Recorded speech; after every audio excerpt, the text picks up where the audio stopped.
Boxing update mga tol, lumabas na nga po sa tayaan ang laban ni Jandrel Casimero versus Saul Sanchez. Ayon dito sa odds mga tol, yamado ng konti si Cuadro Alas Casimero. Kung tataya tayo ng 1,000 kay Saul Sanchez, magiging 2,170 ang pera natin. Kung tataya naman tayo kay Casimero, pwedeng manalo sa knockout or pwedeng manalo sa decision. 1,000 pesos magiging 1,640.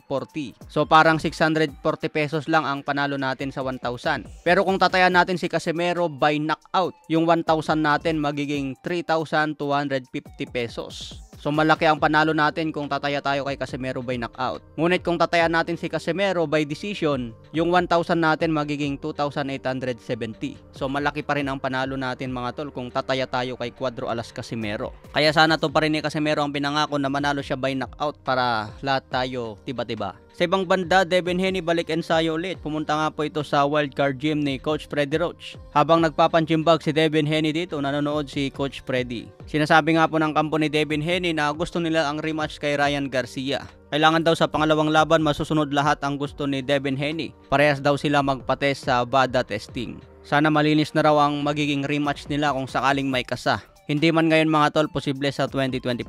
Pero nakadepende pa rin yan sa kampo ni Ryan Garcia kung papayag pa sa rematch. Sa ibang banda naman, Alexander Usyk sinabi kung sino ang panalo kay Bivol versus Arthur Beterbiev. Kung matatandaan, nakalaban ni Alexander Usyk itong si Arthur Beterbiev sa kanilang amateur days. Pinatumba ni Arthur Beterbiev si Alexander Usyk noon, pero panalo si Usyk sa kanilang laban. Ngayon sabi ni Alexander Usyk mga tol, I guess Bivol, he has a good legs, good movement, I watched the fight with Canelo Alvarez, good boxing, defending, counter punch and combos. So mas pinapabura ni Alexander Usyk ang galawan ni Dimitri Bivol dahil daw sa kanyang movement at footwork. Magaling din mag-counter at maganda rin ang defense ni Bivol. Ayon naman sa prediction ni David Benavides, pumabor din siya kay Dimitri Bivol. Maganda raw ang galawan ni Bivol at may lakas din ang kamao. Samantala si Arthur Beterbiev, matanda na raw itong mga tol at sobra-sobra pa ang pagte-training. Hindi na raw naayon kay Arthur Beterbiev ang kanyang training dahil sa kanyang edad na 39. Ayon din kay Oscar De La Hoya, pumabor din siya kay Dimitri Bivol. Maganda raw ang footwork ni Bivol at ito ang magpapanalo sa kanya.